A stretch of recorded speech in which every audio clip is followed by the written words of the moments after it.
Hi കൂട്ടുകാരെ, ഇന്ന് നമ്മൾ സംസാരിക്കാൻ പോകുന്നത് വിശ്വാസികൾ പലപ്പോഴും ഉപയോഗിക്കുന്ന ഡിവൈൻ പെഡഗോജി എന്ന വാദത്തെക്കുറിച്ചാണ്.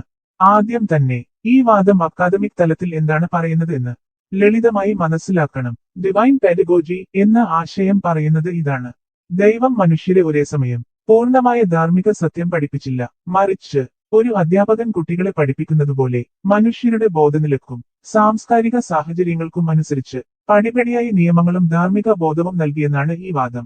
അതിനാൽ പഴയ കാലങ്ങളിൽ നമുക്ക് കാണുന്ന കർശന നിയമങ്ങളും ഇന്ന് തെറ്റായി തോന്നുന്ന ധാർമ്മിക നിർദ്ദേശങ്ങളും ദൈവത്തിന്റെ ധാർമ്മികത മോശമായതിനാലല്ല, മനുഷ്യർ അതിനപ്പുറം മനസ്സിലാക്കാൻ അന്ന് തയ്യാറായിരുന്നില്ലാത്തതിനാലാണെന്ന് ഈ വാദം വിശദീകരിക്കുന്നു. കേൾക്കുമ്പോൾ ഇത് വളരെ മനുഷ്യസൗഹൃദമായ ബുദ്ധിപരമായ വിശദീകരണം പോലെ തോന്നും. പക്ഷേ അക്കാദമിക് ലോകത്ത് ഈ വാദത്തിനെതിരെ ഗൗരവമുള്ള വിമർശനങ്ങൾ ഉണ്ട്. ആദ്യത്തെ അക്കാദമിക് പ്രശ്നം ഇത് ഒരു ചരിത്ര വിശദീകരണമല്ല, ഒരു പിൻവ്യാഖ്യാനമാണ് എന്നതാണ്. ചരിത്രത്തിൽ നടന്ന കാര്യങ്ങൾ പിന്നീട് നമുക്ക് അസ്വസ്ഥയുണ്ടാക്കുമ്പോൾ അത് പഠിപ്പിക്കൽ ഘട്ടമായിരുന്നു എന്ന് പറയുന്നത് അക്കാദമിക് രീതിയിൽ ഒരു എക്സ്പ്ലാനറ്ററി തിയറി ആയി കണക്കാക്കാൻ ബുദ്ധിമുട്ടാണ്.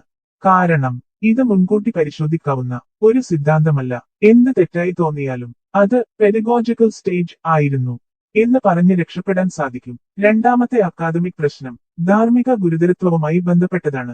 അടിമത്തം, കൂട്ടക്കൊലകൾ, കർശന ശിക്ഷകൾ, സ്ത്രീകളോടുള്ള അസമത്വം, ഇവയെല്ലാം പഠിപ്പിക്കൽ ഘട്ടം എന്ന് വിളിക്കുന്നത് ധാർമ്മികമായി ന്യായീകരിക്കപ്പെടാത്ത കഷ്ടതകൾക്ക് ഒരു ദൈവിക കാരണം നൽകുന്നുവെന്ന് അക്കാദമിക് വിമർശകർ ചൂണ്ടിക്കാണിക്കുന്നു.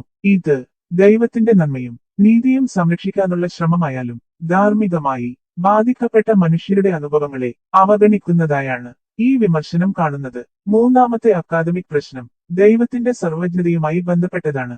ദൈവം എല്ലാം അറിയുന്നവനാണെങ്കിൽ മനുഷ്യർ ഒരു ദിവസം ഇത് തെറ്റാണെന്ന് മനസ്സിലാക്കുമെന്ന് ദൈവം മുൻകൂട്ടി അറിഞ്ഞിരിക്കണം. അങ്ങനെയെങ്കിൽ അത് താൽക്കാലികമായി ശരിയെന്ന നിലയിൽ പഠിപ്പിക്കേണ്ടതുണ്ടായിരുന്നോ എന്ന ചോദ്യം ഒഴിവാക്കാൻ കഴിയില്ല. അക്കാദമിക് നിലപാടിൽ ഇത് പെഡഗോജിക്കൽ നെസസിറ്റി ആണോ അല്ലെങ്കിൽ തിയോളജിക്കൽ കൺവീനിയൻസ് ആണോ എന്ന സംശയം ഉയരുന്നു. ഇപ്പോൾ ചോദ്യം വരും, ഇതിനേക്കാൾ ശക്തമായ അക്കാദമിക് വിശദീകരണമില്ലേ? ഉണ്ട്. അക്കാദമിക് ലോകത്ത് ഇന്ന് കൂടുതൽ ശക്തമായി നിലനിൽക്കുന്ന വിവരണം ഇതാണ്: മനുഷ്യധാർമ്മികത ദൈവിക പഠിപ്പിക്കൽ വഴിയല്ല, മനുഷ്യരുടെ സാമൂഹിക, ചരിത്രപരമായ, മനഃശാസ്ത്രപരമായ വികാസത്തിലൂടെയാണ് രൂപപ്പെട്ടത് എന്ന നിലപാട്. ഈ വിശദീകരണം പറയുന്നത് ഇതാണ്: മനുഷ്യ സമൂഹങ്ങൾ മാറുമ്പോൾ അവയുടെ മൂല്യങ്ങളും മാറുന്നു. അധികാരം, ജീവിതാവശ്യങ്ങൾ, സാങ്കേതിക വളർച്ച, സഹജീവിതത്തിന്റെ സങ്കീർണത, ഇവ ഒക്കെയാണ് ധാർമ്മിക ബോധത്തെ രൂപപ്പെടുത്തുന്നത്. ഈ നിലപാടിന്റെ അക്കാദമിക് ശക്തി അത് പരിശോധിക്കാവുന്നതാണെന്നതാണ്. ചരിത്രത്തിലൂടെയും സമൂഹശാസ്ത്രത്തിലൂടെയും മനഃശാസ്ത്രത്തിലൂടെയും ഇത് വിശദീകരിക്കാം. ഇവിടെ ദൈവത്തിന്റെ മറഞ്ഞ ഉദ്ദേശങ്ങൾ കണക്കാക്കേണ്ടതില്ല, പിന്നീട് പുനർവ്യാഖ്യാനം ചെയ്യേണ്ടതുമില്ല. അതുകൊണ്ടാണ് അക്കാദമിക് തത്വശാസ്ത്രത്തിൽ ഡിവൈൻ പെഡഗോജി ഒരു മതപരമായ വിശദീകരണമായി പരിഗണിക്കപ്പെടുന്നത്, പക്ഷേ ഏറ്റവും ശക്തമായ ധാർമ്മിക സിദ്ധാന്തമായി കണക്കാക്കപ്പെടാത്തത്. ഇതിന്റെ അർത്ഥം വിശ്വാസം അസാധുവാണെന്നല്ല, പക്ഷേ വിശ്വാസപരമായ വിശദീകരണം അക്കാദമിക് വിശദീകരണമാകണമെന്നില്ല എന്നതാണ്. അവസാനം ഇത്ര മാത്രം പറയാം: ഡിവൈൻ പെഡഗോജി മനുഷ്യർക്കു ആശ്വാസം നൽകുന്ന ഒരു വിശ്വാസവാദമാണ്. പക്ഷേ അക്കാദമിക് ലോകത്ത് അത് പ്രശ്നരഹിതമോ ഏറ്റവും ശക്തമോ ആയ വിവരണം അല്ല.